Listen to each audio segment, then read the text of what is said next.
время проходило, стройка не начиналась даже. Булар азыр М-стройго шылтап атат да, бул жерден М-строй салып бүтмөк деп. Обязательство Самосо Креатива было не выполнено, не смогли выполнить не по своей вине, то есть по вине застройщика М-стройгрупп.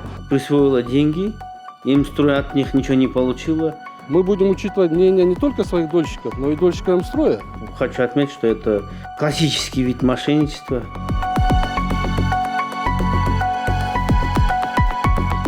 Проблемные отношения между дольщиками и застройщиками по сей день не утихают, а наоборот, набирают обороты. Так, дольщики стройкомпании «Креатив МН» уже несколько лет не могут получить причитающие им квартиры. Их более 10. Один из них – Сергей Липский. Он по объявлению вышел на эту компанию и стал участником долевого строительства. По планам, квартиру уже должны были сдать еще позапрошлом году, но по непонятным причинам до сих пор не завершили строительство.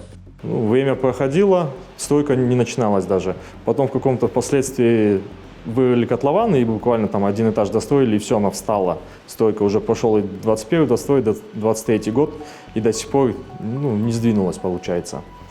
Уже время не идет, и, в принципе, ОСО «Креатив», директор на связь перестали даже выходить какое-то время, да. Пытаюсь добиться правды, так сказать, но нигде не получается. Сейчас писали заявление уже, и стройка стоит, и деньги не возвращают. В общем, хотелось бы добиться правды, обращаюсь к ГКМБ, что какие-то, может, меры можно принять в отношении застройщика недобросовестного. Кроме Сергея Липского, еще несколько граждан, которые были в долевой собственности, считают себя пострадавшими и просят правоохранительные органы обратить внимание и справедливо решить вопрос. Мен Жанайбеков Медетбек Исаевич 2021 февраль айында ОСО Креатив строй компаниясынан бир комнат квартира сатып алгам. Договор боюнча 2022 жыл бүтмөк. Стройка жүрбөй калгандыктан башка кадралар менен бирдикте Октябрьдасына арыз менен кайрылганбыз. Аерден эч кандай тыйнак чыкпагандан сизге кайрылып отурам.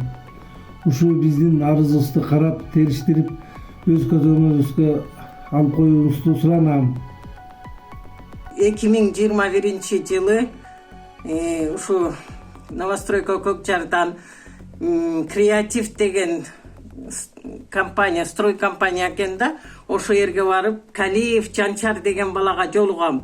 Жолукканда ушул бир комнат үй алам дегенде биринчи этажы бүтүп, фундаменти коюлуп, экинчи этажын баштап аткан болгон убак эле да, ушул бир эле жылда бүтөт эже. Бир жылда эле үйлүү болуп каласыз деп жашынакай эле өзү баарын сүйлөп, түшүндүрүп, жетелеп барып, баары документально эле болгон. Госрегистрга да барып, через нотариус барып, төлөгөн акчабыз деле через банк төлөнгөн. Креатив негизи застройщик эмес экен. Биз азыр керектүү документтер керектүү жактарга кайрылып, юстиция бүт жакка кайрылып, керектүү кагаздар бүттүгү бар. То, что ал лицензиясын да алган эмес, жанагындай үй курганга тоже уруксат бериле турган. Компанияга тиешеси жок. Эч бир тиешеси жок. Бирок өзүм негедир договорго ар бир өстүкүндө бар экен да, застройщикмин депчи. Биз мисалы мен ошого застройщик дегенге жазып, мен мындай ишенгем да кадимкидей эле. Бул значит бул договорго застройщик деп жазып атат, бул значит действительно эле экен депчи. Дольщики опасаются, что бывший директор ОСО «Креатив МН» Калиев Жанчар Эрикович находится в сговоре с гендиректором М-строй групп Бегинбаевым Медетом, который находится в СИЗО номер 1 по подозрению в мошенничестве и намерены вновь обмануть дольщиков, опираясь на влияние отца, директора ОСО «Центральноазиатская строительная группа» Калиева Эрика Асановича. Кроме этого, дольщики предполагают, что у Калиева Жанчара есть родственные связи с экс-председателем Верховного суда Кыргызской Республики, члена наблюдательного совета ООО «Кыргызская ассоциация женщин-судей» Калиевой Гульбар Утюровной. Дольщиктер менен биз жаз айынан бери акимиятта, Октябрьский акимиятта, мэрияда жолугуп баардык келишимдерге сүйлөшкөнбүз. Бул курулушту биз жерди өткөрүп беребиз, дополнительный квадратный метр беребиз, ошо биз өзүбүз салабыз деп өзүлөрү ошондой талап коюшкан. Булар азыр М-стройго шылтап атат да, бул жерден М-строй салып бүтмөк деп. Биздин договордо креатив деп көрсөтүп турат. Негизи бул жерди 6 миллион 900 алат. Жерди 6 миллион 900 М-стройго берет да. Сомда, да. 4900 где-то квадрат вот. Получается сейчас 4900 көбөйтөбүз ошол малда $400 саткан да. Где-то 100 миллион 960 это миллионах в долларах да уже прибыль көрүп атышат. Азыр мындай болот да, акчадагы буларда креативте биздин өздөрү саткан долясы, жер да булардын атында. То есть и деньги, и товар у них. Анан кандайча потерпевший болуп чыгат, ошону түшүнбөй атабыз. В свою очередь, представители компании «Креатив МН» заявили, что из-за судебных тяжб, связанных с главой компании «М-строй Групп», строительство временно приостановлено, и более 200 дольщиков стоят на очереди на получение квартир. По их словам, в мае месяце этого года представители «Креатива» и дольщики пришли к мировому соглашению, что строительством будут заниматься не «М-строй Групп» и «Креатив МН», а ЖСК. И для этого компания готова пойти навстречу дольщикам и найти пути решения данной проблемы. С нашей стороны сейчас в настоящий момент мы готовы к тому, чтобы все претензии в отношении М-строя, которые у нас были, то есть их прекратить с одной только целью, чтобы это строительство продолжилось. В свою очередь Креатив, значит, готов выделить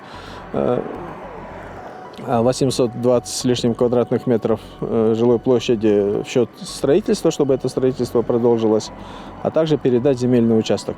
Все это на безвозмездной основе, без никаких обязательств. Все это.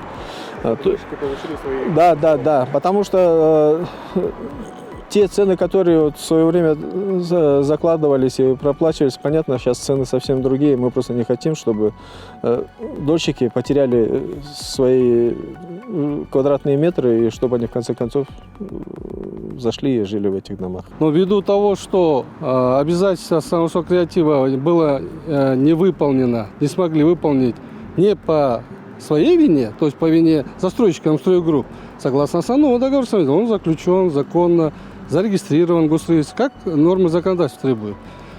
Возникла данная проблема уже с нашими дольщиками. С того момента, как я заступил, это буквально, может, прошло 3-4 месяца, вот, я сразу же продолжил, можно сказать, работу по тому, чтобы наши дольщики, под нашими дольщиками подразумеваю дольщиков креатива, чтобы различали. А их, можно сказать, из проблемных 12-15 человек. Вот, мы проводили беседы, в том числе в райгосадминистрации Октябрьского района, которая, как мы поняли, было поручено оказать содействие в разрешении данной ситуации. Также дольщики требуют в случае невыполнения обязательств денежные средства. Компания «Креатив МН» ответили, что не убегает от ответственности и готовы рассмотреть возврат денежных средств на законных условиях. Ни от одного дольщика, который к вам обратились, и в целом заявление правоохранительные органы обращаются, это их право, о расторжении договора не поступило в адрес креатива. Если сторона договора не согласна с выполнением условий, тогда она должна написать заявление о расторжении, у нас договорные отношения, и потребовать возврата тех денег, которые они внесли. На сегодняшний день ни одного заявления от наших дольщиков, ну это законодательством предусмотрено. Но ни одного заявления не поступило. А почему? Потому что нашим дольщикам в целом обстоятельства показывают так, что квартира более выгоднее, чтобы их права были в целом защищены. Однако сторона дольщиков не согласна с мнением представителя компании и заявляет, что «Креатив МН» намеренно тянут время и не намерены возвращать деньги дольщикам. Хочу отметить, этот дом, оказывается, строил М-строй, с которыми дольщики креатива никаких договоров не составляли, не знали, пока они обратились с заявлением в РОВД.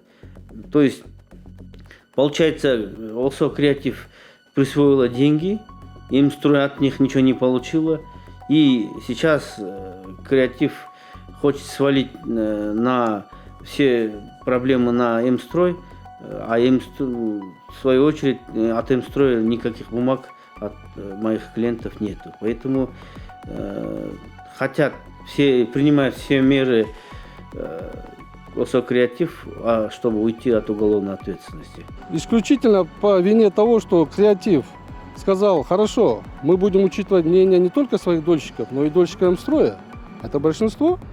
Вот.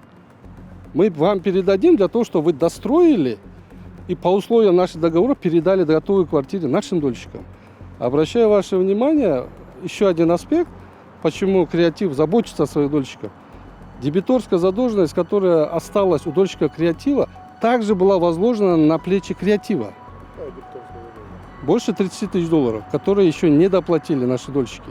Это тоже креатив взял на себя. Хочу отметить, что это классический вид мошенничества, по моему мнению, потому что все это на это указывает. Оно прикрыто договорными обязательствами сверху, придано.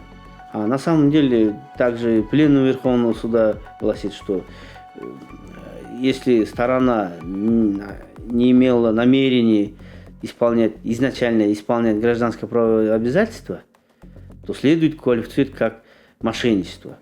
Если у них разрешения на строительство и лицензии на строительство от архитектуры нету, то и намерения, получается, у них не было.